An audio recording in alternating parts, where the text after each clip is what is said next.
Oke, selanjutnya aku bakal bahas lagi tentang akar. Jadi kita mulai dari akar monokotil dulu, baru kita ke akar dikotil. Jadi akar, kita punya beberapa jaringan ya. Jaringan paling luar adalah epidermis. Ya, ada epidermis. Lalu di dalam kita ada korteks. Dari korteks di tengah sini kita ada endodermis. Apa sih fungsi dari endodermis? Jadi endodermis ini adalah sel yang mengalami penebalan. Oleh apa? Penebalan oleh lignin dan suberin. Dimana ini adalah senyawa yang sifatnya itu adalah hidrofobik. Artinya apa? Mereka tidak bisa tembus air. Ceritanya gini, ini jadi dari sel korteks, ini adalah sel korteks, ini adalah sel endodermis. Jadi mereka tuh punya penebalan yang kita bilang namanya pita Kaspari. Terus kemudian ini adalah sel stele. Gitu. Nah, jadi air itu dia bisa berpindah, kalau kalian tahu, air itu bisa berpindah secara dua mekanisme. Ada mekanisme simplas dan ada mekanisme apoplas. Jadi ini misal ada dua sel ya. Di antara sel tumbuhan, kita punya organel ya namanya plasmodesmata. Jadi plasmodesmata itu kayak hubungan antar sel tumbuhan gitu. Plasmodesmata, kayak gitu ya.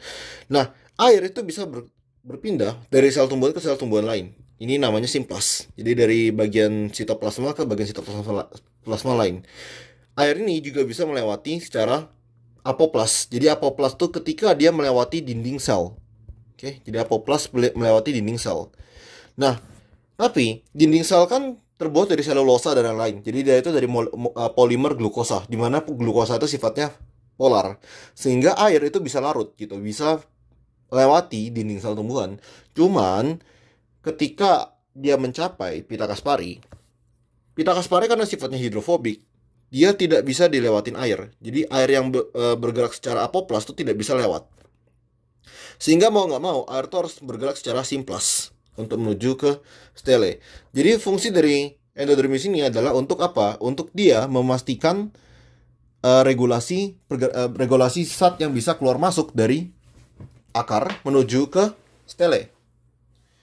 Kemudian, ketika kita udah mencapai di stele atau silinder pusat, kita ada sel-sel parenkim juga di bagian tengah. Jadi perhatikan tadi kan korteks ini juga dari sel parenkim ya.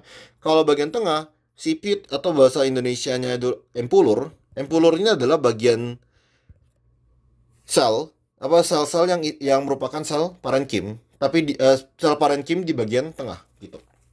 Oke, jadi kalau dia ada pemisah antara bagian luar, ada pemisah antara korteks dan empulur, maka ya meski mereka sama-sama sel parenkim, namanya beda aja gitu.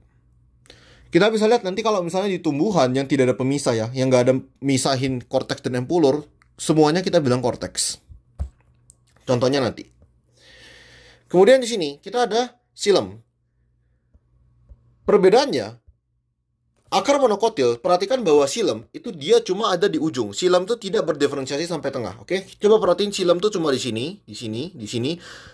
Dan dia tuh mengelilingi seperti ini. Jadi kalian tidak akan menemukan silem di bagian tengah akar. Ini adalah ciri khas dari suatu akar monokotil, oke? Ini adalah ciri khas akar monokotil. Kemudian, di bagian luarnya, biasanya ini agak sulit dilihat, tapi di sekitaran sini kita bakal bisa ngelihat phloem nanti. Sekitaran sini, gitu. Oke. Terus, aku lupa bilang tadi, di bawah endodermis kita ada satu lapisan sel. Jadi di satu lapisan sel di sini ini namanya perisikel. Ya, perisikel tadi di video sebelumnya aku sudah bilang kalau fungsinya adalah untuk membentuk cabang dari akar. Kemudian silem kita bedain jadi dua ya. Kita ada silem primer sama silem sekunder ya. Bedanya apa? Silem primer itu dibentuk sama prokambium. Jadi silem paling pertama yang dibentuk tumbuhan itu adalah silem primer karena dia dibentuk dari meristem yang kita kenal dengan nama prokambium. Silem primer itu kita ada dua jenis. Kita ada namanya protosilem sama metasilem. Sedangkan kalau misalnya silem sekundernya adalah silem yang dihasilkan sama kambium. Dalam arti lain, biasanya silem sekunder ini hanya dimiliki oleh dikotil ya. Monokotil nggak punya silem sekunder karena dia dari kambium. Oke, bedanya protosilem ini adalah silem paling pertama. Jadi silem yang paling tua di dalam tumbuhan adalah protosilem. Karena protosilem ini dia itu paling pertama dibentuk, Dia itu kayak seakan-akan tumbuhan tuh waktu itu kayak perkembangan nih ya. Aku pokoknya butuh silem, secepatnya butuh silem. Nggak peduli silemnya setengah jadi pun ya udah, pokoknya ada. Maka dari itu biasanya protosilem ini dia kecil banget dibandingkan metasilem yang ukurannya lebih besar. Mari kita lihat contohnya. Ini adalah contoh suatu akar. Jadi ini contoh akarnya jagung gitu. Kita bisa lihat di sini. Sekali lagi ya, ini adalah epidermis. Biasanya di sini kita bakal lihat ada root hair ya. Root hair itu adalah modifikasi dari sel epidermis. Jadi sel epidermisnya panjang ya. Misalnya sel epidermis biasa gini. Sel root hair itu dia kayak gini. Oke, ini sel epidermis. Kemudian ini adalah korteks. Kita udah tahu ini korteks. Baru kita perhatiin baik-baik si sel endodermis. Jadi ini adalah sel endodermis. Kalian bisa lihat ya bahwa sel endodermis itu ada penebalan. Penebalannya di mana nih? Penebalannya di sini. Kayak gini bentuknya. Ya kan? Kalian bisa lihat. Di bagian tengah ini juga adalah sel parenkim, mirip dengan sel-sel pada korteks, tapi namanya apa? Empulur, bukan korteks ya. Jadi di tengah empulur, di luar korteks. Kemudian kita bisa lihat ini ada silem ya. Ini di sini silem yang kecil, silem ini yang gelap nih ya warnanya. Ini adalah protosilem. Jadi yang di sekitaran ini adalah protosilem. Sedangkan bagian tengah ini adalah metasilem. Yang gede. Kemudian kalau perisikal tuh ada di daerah sini. Ini ada perisikal di sini. Jadi satu lingkaran ini namanya perisikal. Sel-sel di sini. Oke, kita coba lihat gambar lain. Kurang lebih mirip ya. Jadi ini adalah akar dari anggrek. Akar dari anggrek itu agak unik. Kalau kalian perhatiin, kalian bakal ngeliat kayak seakan-akan ada dua lapis korteks. Tapi tidak demikian. Jadi ini adalah korteksnya. Ini korteks. Ini adalah epidermis.